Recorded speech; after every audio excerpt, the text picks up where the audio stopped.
प्यारे देशवासियों, वर्तमान समय इतना खतरनाक हो गया है कि हम इस समय को संक्रमण काल की उपाधि से विभूषित करते हैं।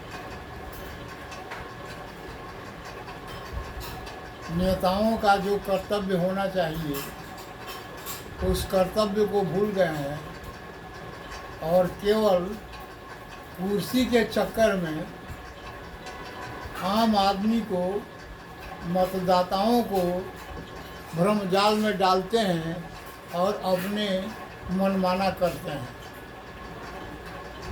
खास करके पश्चिम चंपारण के बेतिया से मैं देशवासियों को यह संदेश देना चाहता हूँ कि दलगत राजनीति के चक्कर में नहीं पड़े।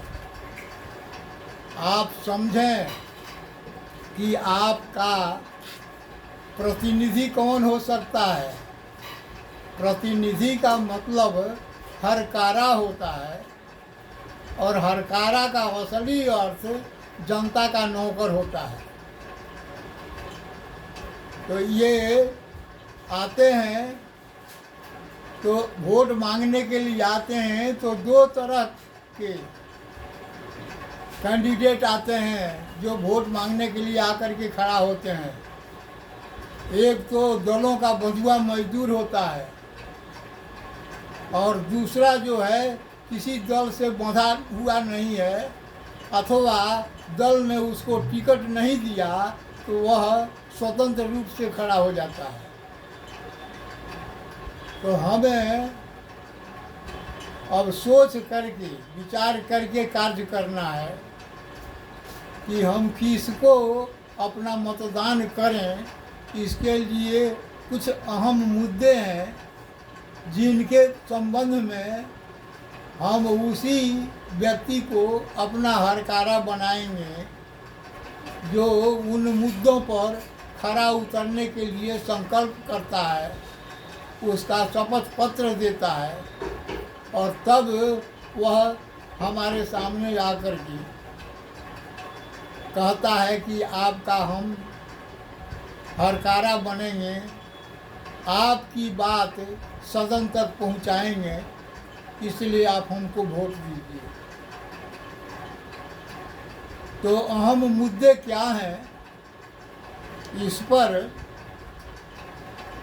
उसका अपना प्रतिज्ञा पत्र होगा जिसमें सर्वप्रथम होगा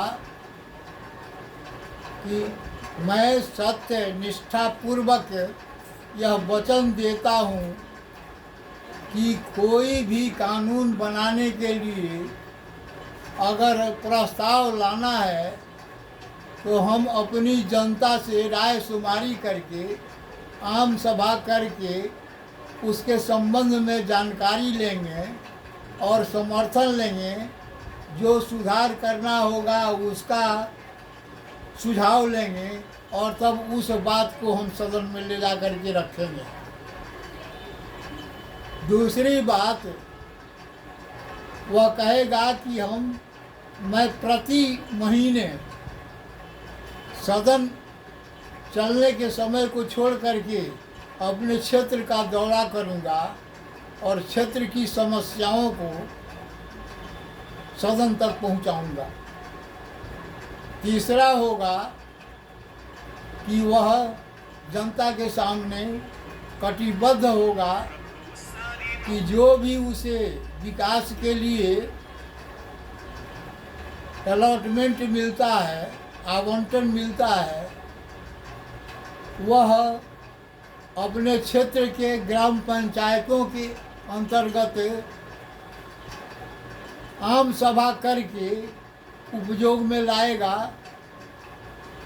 और जनता से उस कार्य में किए गए सफलता के लिए प्रतिवेदन लेकर के सदन में उपस्थापित करेगा।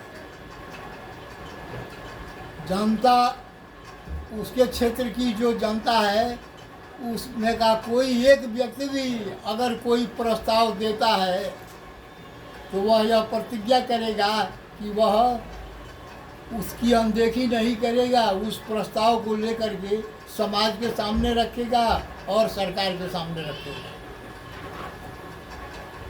वह यह भी प्रतिज्ञा करेगा कि जनता अगर हमसे नाखुश हो जाए और जब कहेगी कि इस्तीफा दे दो तो मैं तुरंत इस्तीफा दे दूंगा।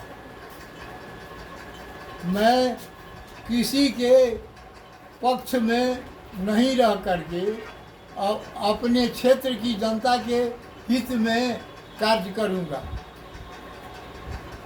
और चाहे कोई भी विरोध करने वाला हो उसका सामना करूंगा। यह सब चीज़ विचारणीय है, इसको आप ध्यान में रखें और ध्यान में रख करके अगले चुनाव में आप इन बातों पर विचार करेंगे और जुमलाबाज नेताओं को अपने क्षेत्र से बाहर करेंगे। धन्यवाद। जय हिंद।